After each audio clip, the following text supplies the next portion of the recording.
নমস্কার, চলে এলাম আরেকটি ছোট গল্প নিয়ে। আজকের ছোট গল্প সুচিত্রা ভট্টাচার্যের বর্ণবিবর্ণ। বাড়ি ফেরার আগে মুখে চোখে জলের ঝাপটা দিতে গিয়ে হঠাৎই দুটো কালো বলয় আবিষ্কার করল মাধবী। দু চোখ ঘিরে গভীর মসীকৃষ্ণ রেখা, চক্রাকার।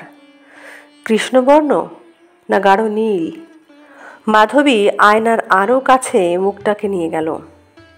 লোহার ফ্রেমে বাঁধানো সেই কোন সাহেবী আমলের পুরনো আয়না।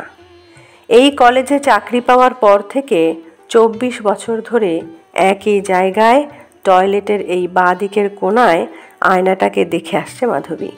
মরচে ধরে কারুকাজ করা ফ্রেম প্রায় ঝুরঝুরে হয়ে এসেছে। বেলজিয়ান গ্লাস এখন ঘোলাটে, অজস্র ছোপ ছোপ দাগে ভরা। খুব কাছ থেকেও নিজের মুখ ঝাপসা দেখায়, তবু তার মধ্যেও কালো বৃত্ত দুটো কি স্পষ্ট। মাধবী চশমা খুলে নিজের দিকে স্থির তাকিয়ে রইল কয়েক পলক। চোখের পাশে কবে এমন দুটো কালো দাগ তৈরি হলো? গালের ওপর আরও কয়েকটা আলগা ভাঁজও এসে গেছে যেন। এককালের ছোট্ট কপাল ছড়িয়ে গেছে অনেকটা, সিঁথিতে আরও চওড়া পড়েছে। পাতলা চুলের ফাঁকে ফাঁকে নতুন কয়েকটা রূপলি তারের ঝিলিক। এবার বোধহয় ফুরিয়ে যাওয়ার সময় আসছে, না হলে এরকম হবেই বা কেন?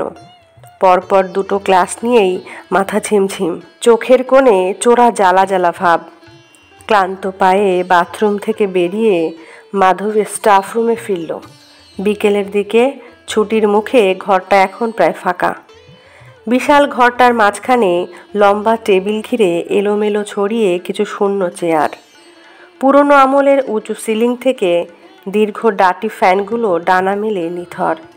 এই কমন রুমটায় চিরকালই আলো একটু কম ঢোকে। 12 মাসই কেমন যেন স্যাঁতসেঁতে ভাব। এখন অবশ্য পশ্চিমের জানলা দিয়ে বেলা শেষের রোদ এসে একটু উজ্জ্বল করেছে ঘরটাকে। সেই আলোর মুখোমুখি ডান প্রান্তের জানলার ধারে বসে এক মনে খাতা দেখে চলেছেন বিথিকা। এই কলেজের প্রবীণতম অধ্যাপিকা, সামনের বছরই অবসর নেবেন। মাধবী বড় ব্যাগটাকে কাঁধে ঝুলিয়ে বিথিকার পাশে এসে দাঁড়ালো। কি গো বিথিকাদি, বাড়ি যাবে না? বিথিকা খাতা থেকে চোখ সরালেন না। যাব, দাঁড়া, আর গোটা দুয়েক বাকি, শেষ করে যাই। তুই কি এখনই বেরোচ্ছিস? যাই, এরপর তো আর বাসে ট্রামে ওঠা যাবে না। বস না, যাবিক্ষণ। এখন বাড়ি গিয়ে করবিটাই বা কি? সত্যিই তো, করার কিছুই নেই। মাধবী জানলার দিকে মুখ করে পাশের চেয়ারে বসে পড়ল। জানলার ওপারে বাইরের খোলা চত্বর থেকে অবিরাম কিচিরমিচির শব্দ ছুটে আসছে। ঘরে ফেরার আগে পাখিরা যেমন শব্দ করে, তেমনি ছেলে মেয়েদের হাসি উচ্ছ্বাস, আড্ডা, গান সব মিলিয়ে এক ধরনের মিলনের কোলাহল, ছুটির ঝংকার।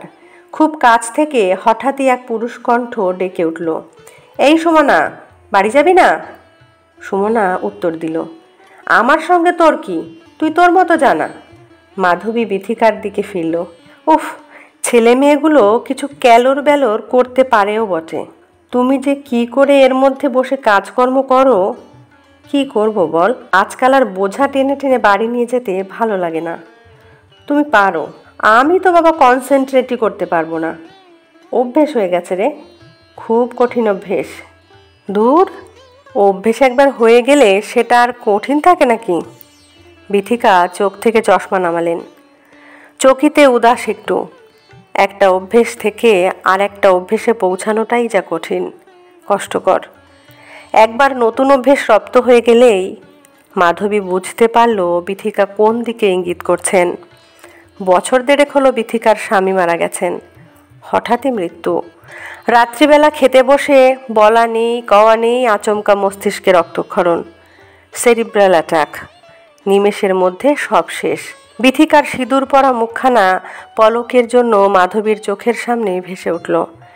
কি বড় করে একটা গোল টিপ পরতেন বিথিকাদি, শুধু ওই টিপটাতেই গোটা মুখ দেবী প্রতিমার মতো জল জল করত। মাধবী জিজ্ঞাসা করল, তোমার ছোট ছেলে এখন রেগুলার আসছে? বিথিকার মুখে আলগা হাসি। আসে, শনিবার শনিবার শনি রবি কাটিয়ে সোমবার ভোরে চলে যায়। তবে এরপর বোধহয় আর বেশি আসতে পারবে না। কেন, বউ পছন্দ করছে না? না না, তা নয়, লিলিও তো আসে, বরং আজকাল একটু বেশিই আসে। ওদের বাবা বেঁচে থাকতে এত ঘন ঘন আসতো না, এখন কর্তব্যের খাতিরে। তবে টুকটুকি তো স্কুলে ভর্তি হচ্ছে এবছর, তখন আশা কমাতেই হবে। বলতে বলতে বিথিকার মুখে ছায়া নেমেছে। আমার কেটে যায়, অভ্যেস হয়ে গেছে। বড় বউ এবার দিল্লি ফেরার আগে বাপের বাড়ি থেকে একটা মেয়ে জোগাড় করে দিয়ে গেছে, বিধবা। ওর সঙ্গে বকবক করি, বই পড়ি, টিভি দেখি, মেয়েও আসে মাঝে মধ্যে, এক আধ দিন করে থেকে যায়। একদিন তোমার বাড়িতে গিয়ে সারা দিন কাটাতে হবে, আয় না, অনেক দিন তো আসিসনি। বিথিকা খাতাগুলো গুছিয়ে আলমারিতে নিজের র্যাকে তুলে রাখলেন। পরশু আয়, ছুটি আছে। পরশু হবে না, বাবুনরা ফিরছে সেদিন। ফিরছে মানে? কোথায় গেছে? পুরী। হানিমুন? হু, হানিমুন তো বিয়ের পরপরই হয়ে গেছে, নভেম্বরেই। কুলু মানালি গিয়েছিল, বেশি দিন থাকতে পারিনি, ঠান্ডার চোটে আগেই পালিয়ে এসেছিল। মেয়েটা খুব শীতকাতুরে। মাধবীর মুখ হাসি হাসি হলো। বিথিকা চোখ ঘোরালেন। কেমন হয়েছে রে মেয়েটা? ভালো, ভালোই, একটু আদুরে টাইপের, তবে কথাবার্তা বেশ মিষ্টি। স্বভাব টভাবও। তোকে যত্নআত্তি করছে? তা করছে, একটু বেশিই করছে। মাধবী হেসে ফেলল। আমাকে আর সংসারের কোনো কাজে হাত দিতে হয় না, নিজেই সব টেনে টেনে করে। দিব্যি মুখের সামনে তৈরি চা পাচ্ছি, দুবেলা বাড়া ভাত। বাহ, তোর আর তাহলে ভাবনা কি, এবার পায়ের ওপর পা তুলে দিন কাটিয়ে দে। বিথিকা এগিয়ে এসে মাধবীর কাঁধে আলতো হাত রাখলেন। এবার একটু সুখে শান্তিতে থাক। সুখেই তো থাকার কথা, তবু কেন যে এখনই এত ক্লান্তি জমছে শরীরে। মাধবী হাসিটুকু ঠোঁটে ধরে রাখার চেষ্টা করল। চল, বেরোবে তো? বিথিকা মাথা নাড়লেন। চল। স্টাফ রুম থেকে বেরিয়ে লম্বা করিডোর পার হয়ে সিঁড়ি। সিঁড়ির পরে সিমেন্ট বাঁধানো চওড়া রাস্তা, একধারে পাঁচিল ঘেরা মাঠ। মাঠে বসে ছেলেমেয়েরা আড্ডা মারছে দলে দলে। ৩-৪ জন অল্প বয়সী শিক্ষক শিক্ষিকা পাশ দিয়ে গল্প করতে করতে চলে গেল। কারোর কোনো কথাতেই বোধহয় একজন হেসে উঠল খিলখিল করে। বিথিকা সামান্য উদাস হলেন। বেশ আছে আজকালকার ছেলেমেয়েরা, হাসি, আড্ডা, হইচই, প্রেম, বিয়ে, হানিমুন। আমার বিয়ের কদিন পর হানিমুন হয়েছিল জানিস, ২.৫ বছর। তখন ঝিমলি আমার পেটে। সে তুমি যাওনি বলে আর কেউ যাবে না নাকি? তখন কেউ যেত না? মাধবী মৃদু হাসল। তুই গিয়েছিলি? গেছিলাম একবার, দার্জিলিং, শ্বশুর শাশুড়ি সবাইকে নিয়ে। গোটা ট্যুর শুধু শ্বশুরের গরম জলের ব্যবস্থা করতে করতেই কেটে গেল। ঘুম থেকে উঠে গরম জল, দাঁত মাজবেন, চান করার গরম জল, মুখ ধোয়ার গরম জল, সেটাকে তুমি হানিমুন বলবে? বিথিকা চুপ করে গেলেন। হয়তোবা কোন কথা থেকে কোন কথা চলে আসে সেই ভয়ে। মাধবীও চুপ। কলেজের গেটের সামনে রাধাচূড়া গাছটা ফুলে ফুলে ঢেকে আছে। শেষ বসন্তের হলুদ ফুল। চৈত্র বাতাসে গোটা রাস্তা জুড়ে ছড়িয়ে গেছে টাটকা ফুলের পাপড়ি। অন্যমনস্ক মাধবীর পায়ের তলায় পড়ে কিছু পাপড়ি থেতলে গেল। বিথিকার পায়ে ধাক্কা খেয়ে একগুচ্ছ ফুল ছিটকে গেল দূরে। বাস স্টপে এসে বিথিকা ঘড়ি দেখলেন। ওরে বাবা, ৫টা ৫ হয়ে গেছে যে রে। বাসে ওঠা যাবে? দাঁড়া, একটা ট্যাক্সি পাওয়া যায় কিনা দেখি। ট্যাক্সি পেলে ভালোই হয়। মাধবী বাস স্টপের থামে হেলান দিয়ে দাঁড়ালো। কোমরটা ভীষণ কটকট করছে। এই এক জ্বালা হয়েছে আজকাল। হঠাৎই কোমরে যন্ত্রণা, সঙ্গে এক অসহ্য ক্লান্তি। অথচ কদিন আগেও ঠিক এরকমটা ছিল না। কয়েক মাস আগেও সারাটা দিন মাধবী বিরামহীন। সকালে ঘুম থেকে ওঠার পর থেকে রাত গভীর না হওয়া পর্যন্ত শুধু কাজ আর কাজ। সংসার সামলে কলেজ, কলেজ সামলে সংসার, কোনো দিকে তাকাবার অবকাশ নেই। মাঝরাত অবধি পরীক্ষার খাতা দেখেও কাক ভরে বিছানা ছেড়েছে। বাবুন ৮টার মধ্যে ফ্যাক্টরিতে বেরিয়ে যায়। আটা ময়দা মেখে তার আগেই কিছু ভারী জলখাবার তৈরি করে দিতে হতো তাকে। তারপর ঘরদোর ঝাড়াঝুড়ি করে নিজের জন্য যা হোক দুটো ফুটিয়ে নেওয়া, ইদানিং কলেজ থেকে ফেরার পথে বাজার করে নিয়ে যেত, ফিরে রান্নাবান্না করতো ভালো করে। সারাদিন বাদে মা ছেলেতে খেতে বসতো একসঙ্গে, গল্প করত, টিভি দেখত। তারপর বাবুন শুয়ে পড়লে আবার নতুন করে টুকটাক কাজকর্ম নিয়ে বসা, বইপত্র নাড়াঘাটা করা, এদিক ওদিক আত্মীয় স্বজন বন্ধু বান্ধবদের এক আধটা চিঠিপত্র লেখা কিংবা ছোটোখাটো সেলাই ফোড়াই, শাড়িতে ফলস বসানো, ব্লাউজের পাশ টেকে ফেলা, সোয়েটার বোনা। তারও আগে বাবুন যখন ছোট তখন এসব করারই বা সময় কোথায়? তখন তো দিনভর দম বন্ধ করে শুধু ছোটা আর ছোটা। বাবুনের স্কুল, স্কুলের পড়া, পরীক্ষা, খেলাধুলো, অসুখ বিসুখ, বায়না, তার সঙ্গে শ্বশুরের জন্য দৌড়োদৌড়ি, ওষুধপত্র, ডাক্তার। কলেজে শুধু শরীরটাই পৌঁছতো, মন পড়ে থাকতো বাড়িতে।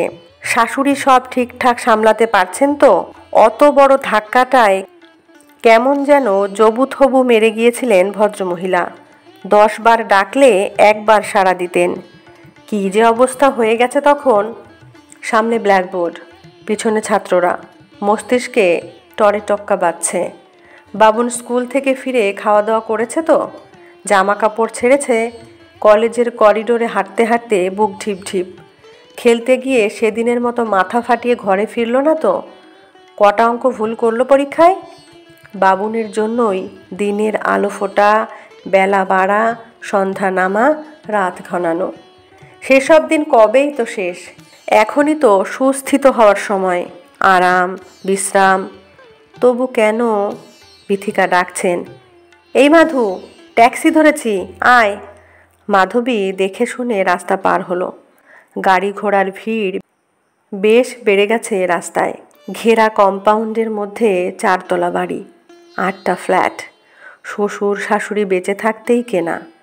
কিছু সিদ্ধার্থর অফিস থেকে পাওয়া টাকায়, কিছু LICর টাকা, অনেকটাই লোন।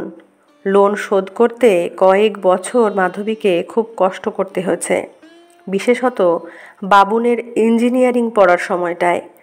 আজকাল মাধবীর মনে হয় বুদ্ধিমানের মতোই কাজ করেছিল সে। যতই ছোট হোক একটা তো নিজস্ব আশ্রয়, ঘর। 3 তলার বন্ধ দরজার সামনে দাঁড়িয়ে ব্যাগ হাতড়ে চাবি বার করলো মাধবী। লকটা খুলতে গিয়ে একটা দৃশ্য চোখের সামনে ভেসে উঠেই মিলিয়ে গেল। ড্রয়িং স্পেসের সোফায় বাবুন আর তার সদ্য পরিণীতা স্ত্রী। বাবুনের বুকের ওপর পরমা, পরমাকে জড়িয়ে ধরে বাবুন। দুজনে তন্ময় হয়ে কেবল টিভিতে সিনেমা দেখছে। মাধবী অপ্রস্তুত, ভুল করে অভ্যাস মতো নিজের চাবি দিয়ে দরজা খুলে ফেলেছে। যদিও দরজার শব্দ পেয়ে ছিটকে সরে গেছে পরমা, পলকে গুছিয়ে নিয়েছে নিজেকে। তবুও হঠাৎ দৃশ্যটা কেন মনে পড়ল? ছি ছি! মাধবী ভিতরে ঢুকে সশব্দে দরজা বন্ধ করে দিল। চোখ বুজে দাঁড়িয়ে রইল খানিকক্ষণ, যেন চোখ খুললেই আজ আবার মুখোমুখি হতে হবে সেই দৃশ্যের। ক্রমে নিঃশ্বাস স্বাভাবিক, মাধবী ধীরে ধীরে চোখ খুলল। নিজের অজান্তেই এক স্বস্তির অনুভূতি। পরক্ষণেই গোটা ঘর যেন ধক করে বিঁধে গেছে চোখে। এ কোন ঘর? তার এতদিনের চেনা ড্রয়িং কাম ডাইনিং স্পেসটাকে কি বিশাল লাগছে, বিস্তীর্ণ মাঠের মতো। Sofa, TV, showcase, dining table সব কিছু কেমন ঝাপসা ঝাপসা, অনেক দূরের যেন। দূরবীনের উল্টো দিকের কাছে চোখ লাগিয়ে দেখলে যেমন লাগে ঠিক তেমনি। ফ্রিজ আর কাভার্ডের মাঝখানে, দেওয়ালের গায়ে একটু উঁচুতে সোনালি ফ্রেমে বাঁধানো একটা ছবি সিদ্ধার্থর। 29 বছরের সিদ্ধার্থ এক মুখ হাসি নিয়ে থমকে তাকিয়ে আছে একভাবে 28 বছর ধরে। শুকনো মালা পরা ছবিটাকেও এই মুহূর্তে স্পষ্ট দেখতে পাচ্ছে না মাধবী, দেখতে চায়ও না। অন্যদিকে মুখ ঘুরিয়ে নিল। নিজের ঘরে ঢুকে ফুল স্পিডে ফ্যান চালিয়ে দিয়ে অনেকক্ষণ পর মাধবী বুক ভরে নিঃশ্বাস নিল। চোখ বুজে বিছানায় টান টান শুয়ে রইল কিছুক্ষণ। তারপর পায়ে পায়ে উঠে এলো রান্নাঘরে। 1 কাপ চা খাওয়া দরকার। গ্যাসে জল চাপিয়ে রান্নাঘরের জানালাটা খুলে দিল হাট করে। জানলার ওপারে নিচে ডোবার জলে ছিটকে আসা আলোর বিন্দুগুলো তীর তীর কাঁপছে। কি অদ্ভুত স্থির নিস্তরঙ্গ এক জলের আধার। নিস্তরঙ্গ না নিষ্প্রাণ? পরমা নিতান্ত প্রয়োজন ছাড়া জানলাটা খুলতে চায় না। ওই ডোবার বন্ধ পচা জলের দিকে তাকালে পরমার নাকি গা গুলিয়ে ওঠে। বাড়াবাড়ি, ন্যাকামো। পরমার ওপর বেশ বিরক্তি বোধ করলো মাধবী। চায়ের কাপ হাতে ড্রয়িং স্পেসের সোফায় এসে বসল। টিউবের আলোয় ঘরটা অসম্ভব রকমের উজ্জ্বল এখন, এত উজ্জ্বল যে চোখ ধাঁধিয়ে যায়। তখন হঠাৎ কেন যে ঘরটাকে অচেনা লাগছিল এখন সেটা বোঝা যাচ্ছে। রং, রং, কি উৎকট সব রং ছড়িয়ে আছে চতুর্দিকে। দীর্ঘদিনের সাদা দেওয়াল পরমার আবদারে সবুজ করেছে বাবুন, সামুদ্রিক সবুজ। পরমার বায়নায় না করতে পারেনি মাধবীও। মাধবীর ঘর বাদে গোটা ফ্ল্যাট নতুন রঙে সাজিয়েছে মেয়েটা। অসহ্য, অসহ্য। বাবুনটাই বা কি, সে চেনে না তার মাকে? জ্ঞান হওয়ার পর থেকে কোনো দিন দেখেছে মাকে এক বিন্দু রঙের আশ্রয় নিতে? শরীরে, পোশাকে, মনে, গৃহসজ্জায়? বাবুন বারণ করলে পরমার সাহস হতো না মাধবীর মুখের ওপর এত রং দোলাবার। মাধবী দাঁতে ঠোঁট চেপে ধরল। কোমরের যন্ত্রণাটা আবার ফিরে আসছে। কালো নকশা পাড় শাড়িটা দু এক জায়গায় ফেসে গেছে। দুপুরে খাওয়া দাওয়ার পর সুচ সুতো নিয়ে বসেছিল মাধবী। ছেঁড়াগুলোকে সেলাই করবে। এমনিতে ছুটির দুপুরে কোনোদিনই সে ঘুমোয় না, অনভ্যাস। সেলাই করতে করতেই মাধবী শুনতে পাচ্ছিল শব্দগুলো। বাবুন আর পরমা ও ঘরে গল্প করছে। কথা বোঝা না গেলেও ধ্বনি ভেসে আসছে। বাবুনের কোন কথায় পরমা হিহি হেসে উঠল। এত জোরে জোরে হাসতেও পারে মেয়েটা। মাধবীর ভুরু কুঁচকে গেল। হাসতে হাসতে মেয়েটা যেন বেরিয়ে এসেছে ঘর থেকে। হ্যাঁ, যা ভেবেছে তাই। টকটকে লাল শাড়ি মাধবীর দরজায় এসে দাঁড়িয়েছে। মা, আপনি কি ঘুমোচ্ছেন? মাধবী তাড়াতাড়ি বিরক্তিটাকে আড়াল করে নিল। না, ভেতরে এসো। ঘরে ঢুকেই হই হই করে উঠেছে পরমা। এ কি, আপনি এখন সেলাই নিয়ে বসেছেন? কোমরে ব্যথা হচ্ছিল না?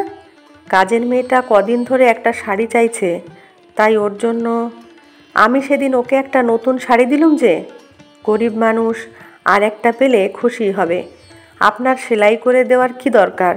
একটু আধটু ছেঁড়া। মাধবী সোজা পরমার মুখের দিকে তাকালো। আমি ছেঁড়া শাড়ি দেওয়া পছন্দ করি না। মাধবীর কথার ভঙ্গিতে একটু থমকে গেল পরমা। পরক্ষণেই মেঘ কেটে রোদ্দুর। খাটে উঠে পরমা গা ঘেঁষে বসল। মা, আপনি আমাদের বেড়ানোর ছবিগুলো দেখেছেন?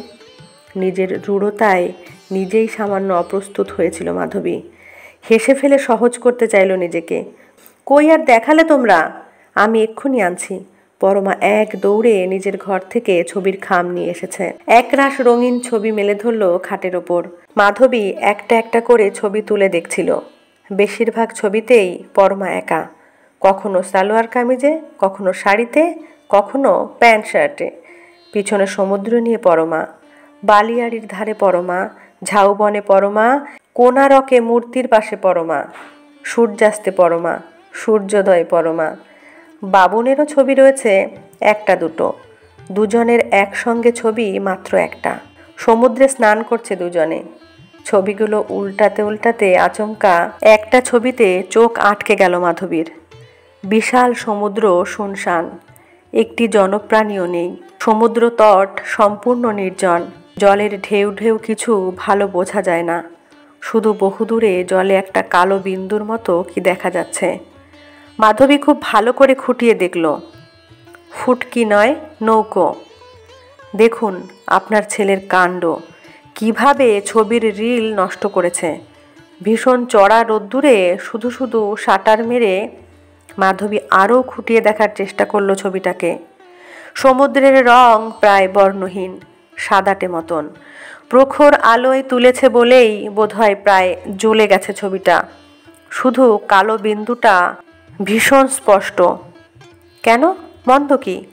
সমুদ্র বলেই কি সব সময় নীল হতে হবে নাকি? কি শান্ত সংযম মনে হচ্ছে না সমুদ্রটাকে? কি জানি বাবা, আমার এরকম ফ্যাকাশে ছবি ভালো লাগে না। আমার তো মনে হয় ছবিটা কিচ্ছু হয়নি, নষ্ট হয়েছে। পরমার আদুরে স্বরে মাধবী হেসে উঠল। সত্যি তো, বরের সঙ্গে বেড়াতে গিয়ে কে আর একটা অর্থহীন ছবি দেখতে ভালোবাসে? মাধবীর বলতে ইচ্ছা করলো, কখনো কখনো জ্বলে যাওয়া ছবিও অর্থময় হতে পারে। বলল না, কথা ঘুরিয়ে অন্য কথায় গেল। তোমাদের জোড়ে ছবি মাত্র একটাই? পরমার মুখ লাল। হ্যাঁ, মানে কে তুলবে? নুলিয়াকে বলে দেখুন না, নুলিয়ার হাতে তোলা বলে আপনার ছেলেকে কীরকম মোটা মোটা লাগছে। পরমা ছবিগুলো খামে গুছিয়ে তুলল। খাট থেকে উঠতে গিয়েও কি মনে করে আবার বসে পড়েছে। আঁচলের কোনা আঙুলে জড়িয়ে পাকাচ্ছে আস্তে আস্তে। মাধবী জিজ্ঞাসা করলো, কিছু বলবে মনে হচ্ছে? পরমা ঢোক গিলল, না। খাট থেকে নেমে দরজা অবধি গিয়েও ফিরে এসেছে। মা, কালকে একটু বেশি দুধ রাখবো ভাবছিলাম। কেন? মিষ্টি তৈরি করবে নাকি? না, মানে কাল দিদি জামাইবাবুকে রাত্রিরে খেতে বলেছি। পরমা নখ দিয়ে বিছানার চাদর খুঁড়ছে। কাল আপনার ছেলের জন্মদিন তো, বেশি কিছু করব না, একটু লুচি, মাংস আর পায়েস। সঙ্গে সঙ্গে মাধবীর শরীর বেয়ে ইলেকট্রিক কারেন্ট খেলে গেছে। আশ্চর্য, ছেলের জন্মের দিনটা তার মনে পড়েনি, অথচ এই মেয়েটা দুদিন এসেই। মাধবী গম্ভীর হয়ে গেল। বাবুনের জন্মদিন তো হয় না। পরমা মাথা নাড়ল। হ্যাঁ, ও তাই বলছিল, কিন্তু আমি যে নেমন্তন্ন করে ফেলেছি, ওরা কাল আসবে। এটা তুমি ঠিক করনি। বাবুন বারণ করেনি তোমাকে? পরমা চুপ। তুমি জানো কেন বাবুনের জন্মদিন হয় না? পরমা মাথা নিচু করেই জবাব দিল, জানি। জেনে শুনেও তুমি? পরমা এতক্ষণে মুখ ওঠালো, গলার স্বরও উঁচু হয়েছে। কিন্তু ও কি দোষ করেছে মা? অ্যাক্সিডেন্টটার জন্য ওকে কেন চিরকাল দায়ী করা হবে? কি ভয়ানক স্পর্ধা মেয়েটার, কি নির্লজ্জ যুক্তি! মাধবী স্তম্ভিত হয়ে গেল। আপনি একবার ভালো করে ভেবে দেখুন মা, আপনার ছেলেও তো একটা মানুষ, জীবন্ত মানুষ। একটা মৃত্যুর জন্য একটা জন্ম কেন মিথ্যে হয়ে যাবে? কেন ওর জন্মদিন কেউ মানবে না? ব্যাস ব্যাস, চুপ করো। মাধবীর গলা এতক্ষণে তীক্ষ্ণ হলো। পরমার গলাও কঠিন হয়েছে। এটা আপনার কুসংস্কার মা, জন্মদিনের সঙ্গে মৃত্যুদিন। না। মাধবী বেশ জোরে চিৎকার করে উঠল এবার। কুসংস্কার ফুসংস্কার বুঝি না। বলতে বলতে গলা আরও কর্কশ হয়েছে। ওইভাবে তুমি জন্মদিন মৃত্যুদিন একসঙ্গে বলবে না। জন্ম মৃত্যুর তুমি কি বোঝো? আমি বলছি বাবুনের জন্মদিন হবে না। হবে না। পরমা তবু খাট থেকে নেমে ঘাট টেরা করে দাঁড়িয়ে রইল কয়েক সেকেন্ড। তারপর প্রায় ছুটে বেরিয়ে গেল। যাওয়ার সময় বেশ জোরে ভেজিয়ে দিয়ে গেল মাধবীর দরজাটা। পরমা চলে যাওয়ার পর মাধবী কিছুক্ষণ দুহাতে রগ টিপে বসে রইল। মাথাটা আস্তে আস্তে ঠান্ডা হচ্ছে। এত বিশ্রীভাবে কেন চিৎকার করে উঠল সে? চিৎকার না, ওটা আর্তনাদ। বাবুনের জন্মের দিন সিদ্ধার্থ কুমার ধৌবিতে ছিল অফিসের কাজে। সেখানেই টেলিগ্রাম যায়, সানবর্ন, কামসুন। হয়তোবা ফেরার তাড়াতেই, হয়তোবা আনন্দের অন্যমনস্কতায় চলন্ত ট্রেনে উঠতে গিয়ে কুমার ধৌবি স্টেশনেই ট্রেন থেকে পা পিছলে পড়ে যায় সিদ্ধার্থ। মাধবীর পরে অনেকবার মনে হয়েছে অন্যমনস্কতা নয়, ওটা ছিল সিদ্ধার্থর চরম দায়িত্বজ্ঞানহীনতা। বাবুনের জন্মদিন মানেই সেই লোকটার মৃত্যুদিন আসছে পরদিনই। এ কথা কিভাবে ভুলতে পারে মাধবী? মনে পড়াটাকে ভুলতেই তো বাবুনের জন্মদিনকে স্মরণ করার রেওয়াজ মুছে দেওয়া হয়েছে বাড়ি থেকে। সেসব জেনেও পরমা? না, শুধু পরমার ওপর রাগ করে কি হবে? বাবুনেরও নিশ্চয়ই সম্মতি আছে এ ব্যাপারে, অন্তত অসম্মতি তো নেই। মাধবীর মনে পড়ল, বাবুন যখন বেশ ছোট, বছর 8-9-এর, তখন একবার এ সময়টায় সে বাপের বাড়িতে ছিল। মাধবীর বড়দা জন্মদিনের দিন একটা দামি রং পেন্সিলের সেট উপহার দিতে গিয়েছিল বাবুনকে। ওইটুকু ছেলে টক টক করে বড় মামাকে বলেছিল, আমার তো বার্থডে নেই মামু, আমাকে জন্মদিনে কোনো প্রেজেন্ট দিও না। মাধবীর বড়দা অবাক হয়ে মাধবীর দিকে তাকিয়েছিল। মাধবী কিছুতেই বোঝাতে পারেনি, সে কোনোদিনই কিছু শিখিয়ে দেয়নি ছেলেকে। সেই বাবুন। মাধবীর চোখে জল এসে গেল। তবে কি তার আর্তনাদটা পরমাকে নয়, ছেলেকে উদ্দেশ্য করেই? অথবা ওটা আর্তনাদ নয়, হাহাকার, 28 বছর ধরে জমে থাকা দীর্ঘশ্বাস, অথবা দীর্ঘ নিঃশ্বাসও নয়, অভ্যস্ত নিয়মের শৃঙ্খল থেকে বিচ্যুতির বিরুদ্ধে ফেটে পড়া এ এক অগ্ন্যুৎপাত। কেন বিচ্যুতি ঘটল? কেন? অভ্যস্ত জীবনটা তো সে স্বেচ্ছায় বেছে নিয়েছিল। অন্য আর কি জীবনই বা সে বেছে নিতে পারত?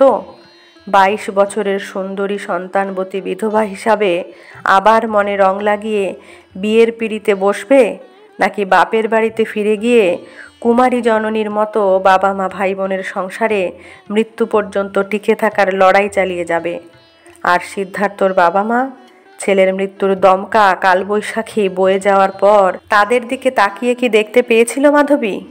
এক অর্ধমৃত সন্তান শোকে আকুল অসহায় রমণী, আর হঠাৎ প্রায় স্থবির হয়ে যাওয়া এক নিঃস্ব পৌর, সঙ্গে এক শিশু যে তখনও নিজের অস্তিত্ব সম্পর্কেই কোনো ধারণা তৈরি করতে পারেনি। সকলে এমন ব্যাকুলভাবে আঁকড়ে ধরেছিল মাধবীকে, যেন মাধবী সরে গেলেই প্রলয় ঘটে যাবে। মাধবী আর কি হতে পারত সেই মুহূর্তে? সিদ্ধার্থ হয়ে যাওয়া ছাড়া। এক এক করে মনের প্রত্যেকটি ঘরের আলো নিভিয়েছে, চোখ থেকে সমস্ত রং মুছে ফেলেছে, শরীরে পরে নিয়েছে বৈধব্যের তুষার বর্ম। তবে না এক অভ্যস্ত নিয়মের শৃঙ্খলে স্বেচ্ছাবন্দী হতে পেরেছে সে? মাধবী খাট থেকে নেমে দাঁড়ালো। স্বেচ্ছাবন্দীও নয়, নিয়তিবন্দী। রূপ রস বর্ণ গন্ধমাখা পৃথিবীর বিরুদ্ধে তারই নিয়তির এক গোপন বিদ্রোহ। ধীরে ধীরে কখন যে সেই বিদ্রোহই তার বেঁচে থাকার উদ্দেশ্য হয়ে উঠেছে। উদ্দেশ্য নাকি অবলম্বন, অথবা শুধুই বেঁচে থাকা? ড্রেসিং টেবিলের সামনে এসে মাধবী চশমা খুলল, কাচের একদম কাছে নিয়ে গেল চোখ দুটোকে। আয়নার ভেতর ওই মহিলাকে, দু চোখ ঘিরে কালো দাগ, কপালের চামড়ায় ভাঁজ, রুক্ষ মুখ। ওই নারী কি মাধবী? মাধবী মেঝেতে বসে ফুঁপিয়ে কেঁদে উঠল শিশুর মতো। রাত্রে ডাইনিং টেবিলে খেতে বসে মাধবী আর চোখে লক্ষ্য করছিল ওদের। পরমা রোবটের মতো থালা গ্লাস বাটি সাজিয়ে দিয়ে গেল টেবিলে। খাবার সব মাঝখানে রেখে রান্নাঘরে ফিরে গেল। বাবুন নিজেই প্লেটে রুটি তরকারি তুলে নিয়েছে, মাথা নিচু করে খাওয়া শুরু করলো। গোটা টেবিলে মুখ নড়া আর হাতা খুন্তির শব্দ ছাড়া কোনো শব্দ নেই। মাধবীর খারাপ লাগছিল। পরমার এখনও রাগ পড়েনি। বাবুন জোর করে অন্যমনস্ক থাকার চেষ্টা করছে। বিশ্রী অস্বস্তিকর আবহাওয়া। মাধবী একটু হালকা হতে চাইল। কি হলো, পরমা খাবে না? বাবুন একবার মায়ের দিকে তাকালো, একবার রান্নাঘরের দিকে, তারপর আবার মাথা নামিয়ে রুটি ছিঁড়ছে। ঠিক আছে বাবা, আমি সব কথা উইথড্র করে নিচ্ছি, আর গাল ফুলিয়ে থাকতে হবে না। এসো, খেতে এসো। বাবুন অনেকটা সহজ হলো। কি দরকার ছিল ওকে ওভাবে বলতে যাওয়ার? তখন থেকে কান্নাকাটি করে চলেছে। মাধবী হেসে ফেলল। ওটা আমাদের শাশুড়ি বউয়ের ব্যাপার, তা বলে তুই মুখটা অমন কান্না কান্না করে রেখেছিস কেন? খোঁচাটা বিঁধল বাবুনকে। গোমড়া মুখে বলল, আমার এসব উটকো অশান্তি ভালো লাগে না মা। তুমি জানো না বলে, নেমন্তন্ন করে ফেলেছে বলে আমি কত রাগারাগি চেঁচামেচি করেছি ওর ওপর। বুঝতে পারেনি, ছেলে মানুষ। ছেলে মানুষ? কত বয়স পরমার? পরমার মা বাবা বলেছিল 23, 24ও হতে পারে। ওই বয়সে মাধবী একজন পোড় খাওয়া বিধবা মা। সিদ্ধার্থর অফিস, LIC সব জায়গায় ঘুরতে ঘুরতে দুনিয়ার সার বুঝে গেছে। মাধবী বলল, বলছি তো, ভুল হয়ে গেছে। বাবুন মাধবীর মুখের দিকে তাকিয়ে রইল কয়েক সেকেন্ড। তুমি রাগ করছো না তো? দূর বোকা। মাধবী এক দৃষ্টে দেখছিল বাবুনকে। 28 বছর ধরে নিজের হাড় পাজরা সেচে জল দিয়ে বড় করে তুলেছে এই ছেলেকে। জন্মের সময় থেকে বাবার রোধ না পাওয়া চারাগাছ এখন নিজেই এক বৃক্ষ, এক নারীর স্বামী, পুরুষ।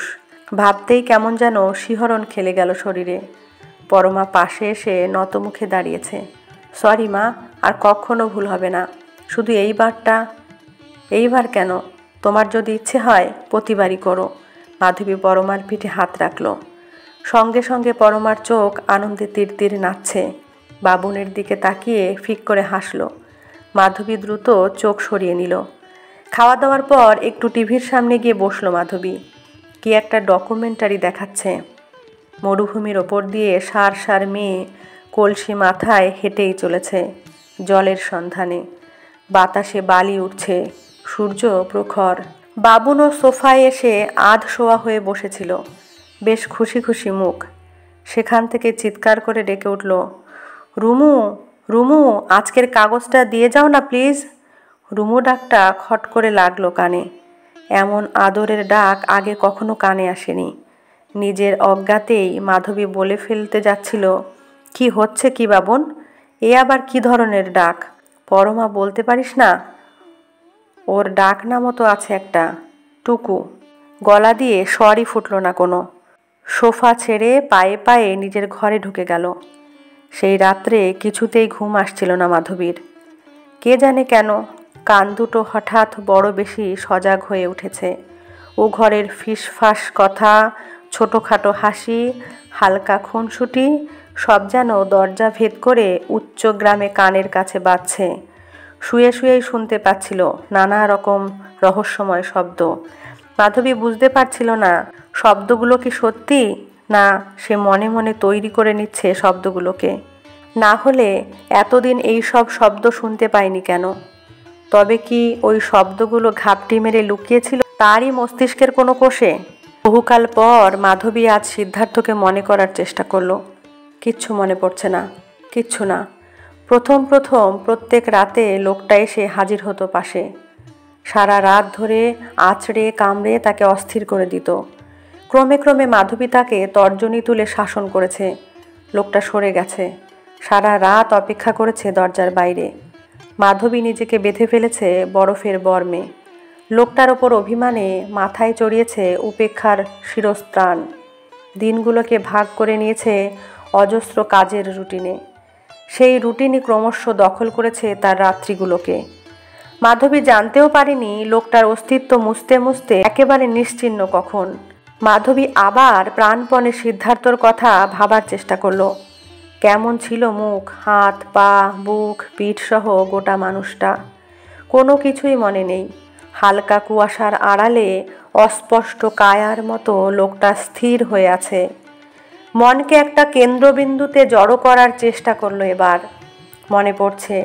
মনে পড়ছে নিজের আবিষ্কারে নিজে খুশি হতে গিয়েও মাধবী নিভে গেল দপ করে। ধুস, ওটা তো ও ঘরের ছবিটা। 28 বছর ধরে হাসি মাখা এক যুবকের মুখ। ওই মুখ আজ বেঁচে থাকলে কেমন হতো ভাবতে পারছে না। ভাবতে গেলেই ওই ছবির মুখ সরে গিয়ে চোখের সামনে জ্যান্ত হয়ে উঠছে আর একটা মুখ। সে মুখ বাবুনের, তার আত্মজ্বর। মাধবী ঘামতে শুরু করলো। চোখ বেয়ে অসাড়ে জল গড়িয়ে পড়ছে। সিদ্ধার্থ কবেই পুরোপুরি অদৃশ্য হয়ে গেছে, ম্যাজিকের মতো। ধর্মর করে বিছানায় উঠে বসলো মাধবী। বাথরুমে গিয়ে চোখে মুখে ঘাড়ে মাথায় জল দিল ভালো করে। শরীরটা একটু ঠান্ডা হওয়ার দরকার, মাথাটাও। ঘরে ফিরে পাখাটার দিকে তাকালো একবার। ফুল স্পিডে ঘুরছে। আলো নিভিয়ে আবার শুয়ে পড়ল বিছানায়। রাত্রি যখন আরও গভীর, গাঢ় অন্ধকার, তখন ঘন নীল রং হয়ে ছড়িয়ে যাচ্ছিল মাধবীর চোখের ওপর। আধো ঘুম আধো জাগরণে মাধবী দেখতে পাচ্ছিল সেই নীল রং সমুদ্রের মতো অপার, অনন্ত। আর সেই সমুদ্রে একটা কালো ফুটকি ক্রমশ বড় হয়ে উঠছে। মাধবী ঘুমিয়ে পড়ল। বাড়ি ঢোকার আগে মোড়ের দোকান থেকে কিছু মিষ্টি কিনে নিল মাধবী। রসকদম্ব বাবুন ভীষণ ভালোবাসে। দোকান থেকে বেরিয়েও ফিরে গিয়ে 20 টাকার চমচম কিনল। পরমার চমচম খুব প্রিয়। তাছাড়া বাড়িতেও লোকজন আসবে, একটু বেশি মিষ্টি নেওয়াই ভালো। মিষ্টির প্যাকেট নিয়ে হাঁটতে হাঁটতে মাধবী একবার ঘড়ি দেখল, 7:10। বেশ দেরি হয়ে গেছে। নিজের ওপর মাধবী বিরক্ত হলো সামান্য। ফালতু একটা মিটিংয়ের জন্য ছুটির পর 1 ঘন্টা বসে থাকতে হলো কলেজে। এমনিতেই গোটা দিন আজ সে অন্যমনস্ক থেকেছে। ক্লাসে অনর্থক বকাবকি করেছে দুটো মেয়েকে। বাড়ি থেকে নিয়ে যাওয়া টিফিনটাও দেখতে ইচ্ছা করেনি সারাদিন। একটা কথাই সারাক্ষণ ঘুরপাক খেয়েছে মনে, কেন এমন বেসামাল হয়ে পড়েছে সে। এই বিপস অস্থির ভাবটাকে কাটাতেই হবে, নিজেকে স্থিত করতে হবে। কম্পাউন্ডে ঢুকে মাধবী একটু থমকালো। একটা উগ্র সুগন্ধ আসছে না। সামনের ছোট্ট জমিতে কাঁঠালি চাপা গাছে ফুল এসেছে। অন্ধকারে সাদা হয়ে আছে টবটা। নিজে ফ্ল্যাটের সামনে সে অন্যমনস্কভাবে ব্যাগ খুলল মাধবী। পুরনো অভ্যাস মতো হাত ঢুকিয়ে চাবি বার করতে গিয়েই খেয়াল হয়েছে। তড়িৎ হাতে বেল বাজালো। বেশ জোরে। পরমা দরজা খুলেছে। মাধবীকে দেখে তার মুখ নিভে গেল পলকের জন্য। পর মুহূর্তেই উজ্জ্বল, মা আপনি আজ এত দেরি করলেন? কখন থেকে আপনার জন্য দিদিরা বসে আছে। মাধবী মিষ্টির প্যাকেট এগিয়ে দিল। পরমার দিদি সরমা আর তার বর উঠে দাঁড়িয়েছে মাধবীকে দেখে। এগিয়ে এসে প্রণাম করল। মাধবী শান্তভাবে হাত রাখলো তাদের মাথায়। আর বলো না, আগেই ফিরবো ভেবেছিলাম, টিসি মিটিংয়ে এমন আটকে গেলাম। বাবুন কোথায়? বেরিয়েছে বুঝি? সরমার বর কি একটা বলতে যাচ্ছিল, তার আগেই পরমা বলে উঠল, ওর কথা বলবেন না, বারবার করে বলে দিলাম 6টার মধ্যে ফিরে আসতে, এখনও দেখা নেই। সরমা বলল, তুই খামোকা ব্যস্ত হচ্ছিস, নিশ্চয়ই কাজে আটকেছে। না রে, তুই জানিস না, ওর ভীষণ ভুলো মন। আজ যে জন্মদিন, তোরা আসবি, কাজ করতে করতে সেটা হয়তো খেয়ালই নেই। পরমার গলায় অভিমান, মাধবীর মুখে কপট গাম্ভীর্য। সত্যি, বাবুনের কথা কিচ্ছু বলা যায় না, একদম ওর বাবার মতো হয়েছে। আসুক, আমি ওকে খুব বকবো। সরমার বর হেসে উঠল, আহা, বেচারার ওপর আপনারা মিছিমিছি রাগ করছেন। কলকাতার রাস্তায় 1 ঘন্টা 1.5 ঘন্টা দেরি হয়েই যায়, ইচ্ছে করে কি আর দেরি করছে? মাধবী একবার আর চোখে পরমাকে দেখে নিয়ে অজিতের দিকে ঘুরল। ঠিকই বলেছ, দেরি হতেই পারে। তারপর তারপর কলেজ কেমন চলছে? ওই চলছে, যেমন চলে আর কি। অজিত একটু দায় সারা গোছের উত্তর দিল। তারপরই সবাই চুপ। মাধবী কাঁধের ব্যাগ হাতে নামিয়ে বলল, তোমরা কথা বলো, আমি একটু হাত মুখ ধুয়ে আসি। নিজের ঘরের দিকে যেতে গিয়ে দেওয়ালে টাঙানো সিদ্ধার্থর ছবিটার দিকে চোখ আটকে গেল। টাটকা রজনীগন্ধার মালাতে সাজানো, নিশ্চয়ই পরমা সাজিয়েছে। প্রশস্ত কপালে চন্দনের নকশা। মাধবীর বুকটা কোনো কারণ ছাড়াই কেন যে হঠাৎ চিনচিন করে উঠল, কি যেন একটা চিমটি কাটছে বুকে। 29 বছরের সিদ্ধার্থকে মালা পরিয়েছে পরমা। যে লোকটাকে পরিয়েছে, 29 বছর বয়সের পরে তার আর কোনো অস্তিত্ব নেই এই পৃথিবীতে। মানুষের সম্পর্কের বৃত্তটা কি বিচিত্র। সে নিজে একজন 50 বছরের প্রৌঢ়া, তার স্বামী এক 29 বছরের তরুণ। তার গলায় মালা পরাচ্ছে এক 24 বছরের তরুণী। সেই তরুণী আবার এমন একজনের স্ত্রী যে কোনো দিন নিজের বাবাকেই চোখেই দেখেনি। আরও মজার ব্যাপার, সেই ছেলেই এখন ছবির বাবারই সমবয়স্ক, প্রতিরূপ। ওই ছবিতে মালা পরাতে গিয়ে পরমার কি বাবা বাবা অনুভূতি এসেছিল, নাকি বাবুনের মুখটা মনে পড়ছিল? মাধবী দুদিকে মাথা ঝাঁকালো। না, এসব চিন্তাকে বেশিক্ষণ প্রশ্রয় দেওয়া ঠিক না। মুখ হাত ধুয়ে মাধবী তখন সোফায় এসে বসল, তখনও ফেরেনি বাবুন। পরমা মুখ লাল করে বসে আছে। অজিত খ্যাপাচ্ছে পরমাকে, তোমার বরের ফ্যাক্টরিতে সুন্দরী স্টেনো টেনো আছে নাকি? পরমা হাউমাউ করে উঠল, একদম বাজে কথা বলবে না অজিতদা, আমার একটু ভাল লাগছে না। সুন্দরী স্টেনো অবশ্য ফ্যাক্টরিতে সচরাচর থাকে না, তবে বলা যায় না, কে যে কখন কোথায় ফেসে যায়। তোমাকে ঠিক বলেছিল তো 6টার মধ্যে ফিরবে। এই অজিতদা, ভালো হবে না বলে দিচ্ছি। দিদি, তুই থামাতে পারছিস না? মাধবী মুখ টেপে হেসেই চলেছে, সরমাও। পরমা হনহন করে গিয়ে টিভির নব টিপে দিল। বাংলায় খবর শেষ হতে চলেছে। বিশেষ বিশেষ অংশগুলো পড়া আরম্ভ হওয়ার মুখে কলিং বেল বেজে উঠল। পরমা প্রায় সঙ্গে সঙ্গে দৌড়েছে। যতটা উৎসাহ নিয়ে দরজা খুলেছিল, ততটাই শিথিলভাবে দরজা ধরে দাঁড়িয়ে পড়েছে। মা, জগদীশবাবু ডাকছেন। জগদীশ প্রসাদ এই হাউজিংয়ের কেয়ারটেকার। এখন তার কি দরকার পড়ল? মাধবী উঠে গেল। বাবুনের জন্য এবার সত্যিই চিন্তা করতে হয়। ছেলেটা ফিরছে নাই বা কেন? দিদি, আজ বিকেলে পাম্প খারাপ হয়ে গেছে, কাল সকালে সারাতে আসবে, একটু চেপে জল খরচ করবেন। পরমা বলে উঠল, সে কি, সকালে জল পাবো না? ও অফিস বেরোবে, মা কলেজে যাবেন। না না, ট্যাঙ্কে জল আছে, তবু সকালে জল উঠবে না তো, তাই বলছিলাম একটু বুঝে শুনে। মাধবী জানে এরকম সমস্যা মাঝে মাঝেই হয়, গরম পড়ার আগে তো হবেই। বলল, ঠিক আছে। পরমা দরজা বন্ধ করে মাধবীর পিছন পিছন ফিরে এলো। মা, একটা কথা বলবো? কি? একবার দোতলার ফ্ল্যাট থেকে ফ্যাক্টরিতে ফোন করে দেখব? মাধবী মুহূর্তের জন্য ইতস্তত করল। পারতপক্ষে সে অন্যের বাড়ি থেকে ফোন করতে চায় না, তবে আজকের ব্যাপারটা আলাদা। বাবুনের শ্বশুরবাড়ির লোকজন বাবুনের জন্যই এসেছে। রাতও প্রায় 8টা বাজলো। পরমাকে বলল, দেখো। পরমা মিনিট 10-এর মধ্যেই ফিরে এলো। তার ফর্সা মুখ বেশ ফ্যাকাশে। ফ্যাক্টরিতে রিংই হয়ে যাচ্ছে, কেউ ফোন ধরছে না। অজিত বলল, খারাপ টারাপ আছে হয়তো। এতক্ষণে মাধবীও বেশ উৎকণ্ঠিত হয়েছে। খুব দেরি করলেও বাবুন 8টার মধ্যে ফিরে আসে। এ বাড়িতে রাত করে ফেরার নিয়ম নেই। বাবুন সে নিয়ম কঠোরভাবে মেনে চলে। কোথাও গেলেও আগে থেকেই বলে যায়। তাছাড়া আজ তো আড্ডার প্রশ্নই ওঠে না। শর্মা বলল, অযথা তোরা টেনশন করছিস, ও ফ্যাক্টরিতেই আটকে গেছে। আমি শিওর। মাধবীর বুক দুলে উঠল। তাই যেন হয়। শক্ত করতে চেষ্টা করলো নিজেকে। তোমরা আর কতক্ষণ ওয়েট করবে? খেতে বসে যাও। অজিত বলল, তার আর কি আছে, আর একটু দেখি। এখনও তো 9টা বাজেনি। তা হোক, সেই কত দূরে ফিরবে? ঢাকুরিয়া থেকে সল্টলেক। বসে যাও, তোমরা খেতে খেতেই বাবুন এসে পড়বে। পরমাও বলল, হ্যাঁ, তোরা বরং বসেই যা। প্রায় নিঃশব্দে খাওয়া শেষ করলো দুজনে। পরমা যন্ত্রচালিতের মতো পরিবেশন করে গেল। মাধবীর তত্ত্বাবধান। ক্রমশ থমথমে হয়ে উঠছে গোটা পরিবেশটা। অজিত আবার ঘড়ি দেখল, 9টা 50। শর্মার সঙ্গে চোখ চাওয়াচাই করলো কয়েকবার। যেন এ সময়ে কি করা উচিত ঠিকঠাক বুঝে উঠতে পারছে না তারা। মাধবী একবার ব্যালকনিতে গিয়ে দাঁড়ালো। সামনের লাইট পোস্টের আলোটা সন্ধ্যা থেকে দপদপ করছে। পথচারীরা আলোতে এসেই হারিয়ে যাচ্ছে আস্তে আস্তে।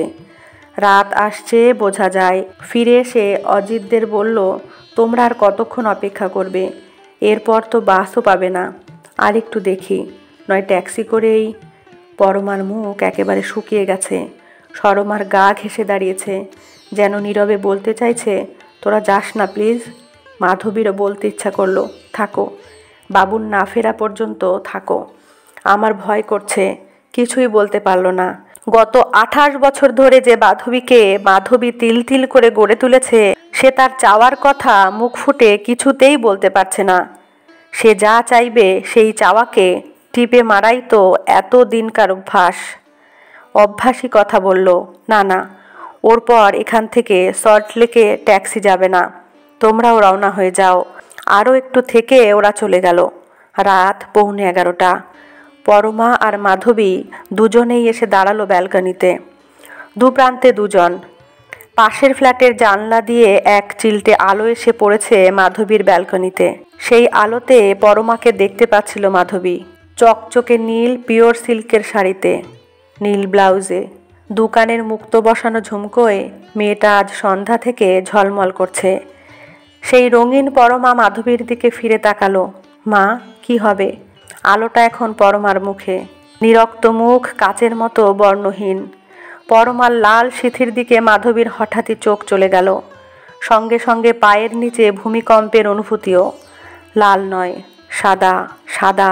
পরমার সিথি আলো আধারে সম্পূর্ণ সাদা। পলকে সব কেমন গুলিয়ে গেল মাধবীর। কোথায় পরমা? 50 বছরের মাধবীর মুখোমুখি দাঁড়িয়ে 22 বছরের মাধবী। 28 বছরের জমে থাকা এক পাথর নিমেষে উধাও। পরক্ষণেই বুকের মধ্যে লক্ষ লক্ষ সূচ বেঁধার যন্ত্রণা। মাধবী সজোরে নিজের চিন্তায় গলা টিপে ধরল। ফ্যাকাশে গলায় বলে চলল, আবার ফোন করো, আবার। চিত্রার্পিত পরমা নড়ে ওঠার আগেই আবার কলিং বেলের আওয়াজ। পরমা ছুটতে গেল। বাবুন? দরজায় দাঁড়িয়ে পরমা বাবুনকে কি বলছে। বাবুন হাত নেড়ে নেড়ে বোঝাচ্ছে কিছু। আবার পরমা কথা বলছে, আবার বাবুন, আবার। অন্ধকার বারান্দা থেকে একটি কথাও বুঝতে পারছে না মাধবী। বাতাসে বৃথায় ভাসছে টুকরো টুকরো শব্দগুলো, সুখের, দুঃখের, অভিমানের, উচ্ছ্বাসের। মাধবীর চোখ জলে ভেসে গেল। সেই জলরাশির ওপারে পরমার নীল শাড়ি, হাওয়ায় ওড়া, নীল আঁচল, শরীর, বাবুনের মুখ চোখ কিছুই দেখতে পাচ্ছিল না মাধবী। শুধু দেখছিল এক অপার নীল সমুদ্র। চোখের নোনা ঢেউ, যেখানে মিশতে গিয়েও ফিরে আসছে বারবার, অনন্তকাল ধরে, অবিরাম। নমস্কার। কেমন লাগলো আজকের গল্পটি জানাতে ভুলবেন না। গল্পটি ভালো লাগলে একটি লাইক, কমেন্ট ও বন্ধুদের সাথে অবশ্যই শেয়ার করবেন। চ্যানেলটিতে নতুন হয়ে থাকলে চ্যানেলটি সাবস্ক্রাইব করে অল নোটিফিকেশান অন করে বেল আইকন প্রেস করবেন সবার আগে নোটিফিকেশান পেতে। ধন্যবাদ।